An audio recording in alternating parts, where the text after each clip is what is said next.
you know, your grandchildren, when they're grown and they're adults, what kind of country do you want them to be living in? I wouldn't mind if it's one similar to this. I think that despite all of its flaws, it's not bad at all. I think people that are thinking it's going to hell in a handbasket and we're digging our own grave and stuff like that, it's not. I don't really feel it. It's like that. I mean, I think our world is progressing, and I think it probably will be a better place, and I think that a lot of the issues today will be solved, but there's going to be new ones that people are going to be going crazy about and saying we're going to hell for. We're all Americans.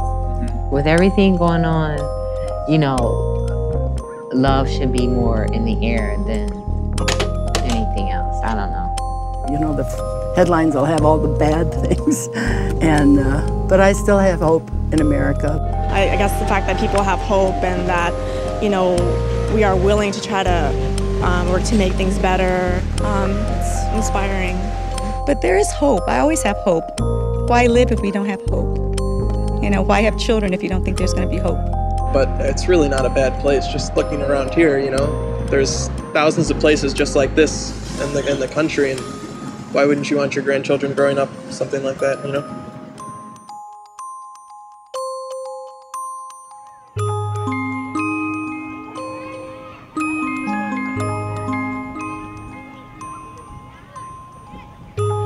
Can any of you guys tell me how America was started?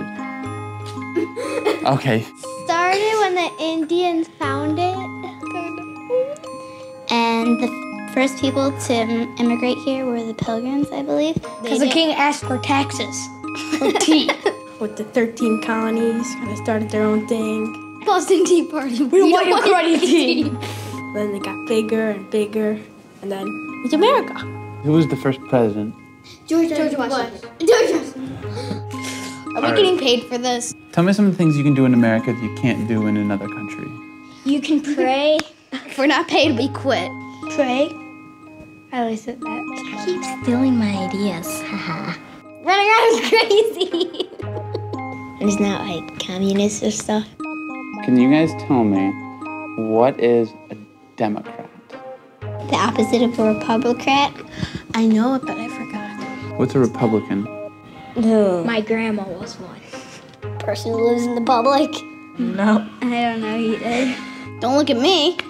I don't know the answer.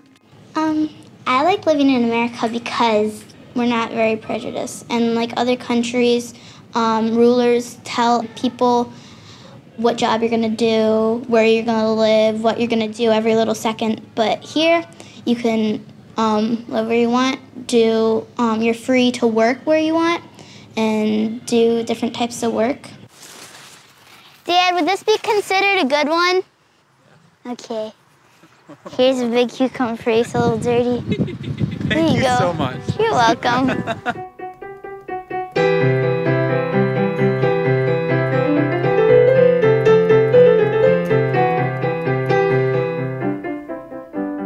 Well, Jamie is quite, she's advanced, and I don't know where she gets it from.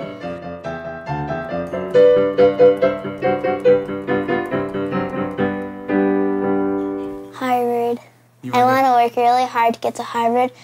So I want to try to do astronomy as maybe a minor and music as a major. Like, she'll go to somebody's house, their house is big, and they have all the games, and they have everything, and then they come home, and they're like, why don't we have an upstairs, and why isn't there, you know, why don't I have, and so you explain that's not what's important.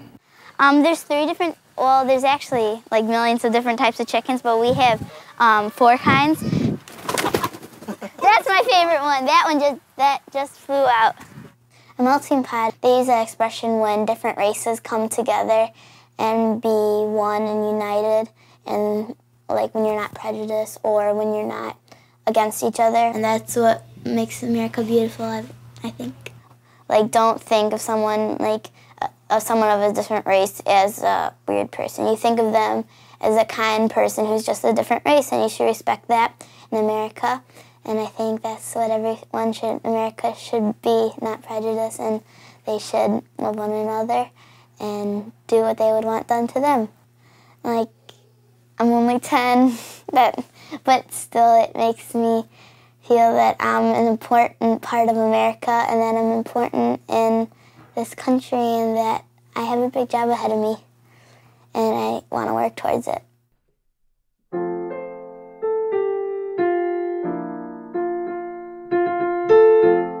My house is small, no mansion for a millionaire, but there is room for love and there is room for friends, so that's all I care. So that's our saying in our house.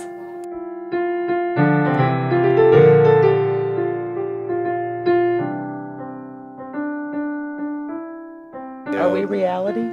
For the most part. Two old truck drivers dedicated to making sure that your Walmart shelves are stocked? I think people in this country, whether you're in the Northeast, the Southwest, the West, the East, but the people have the same kind of worries, the same kind of concerns, the same kind of pleasures. They tend to be kind, candid, they tend to be open, disarmingly open. The one thing about being this age is you just hate to leave and not know the end of the story. And that's hard. I wouldn't want to live anywhere else, and Americans have to realize that we have a wonderful country with a lot of opportunities, so we need to keep it that way.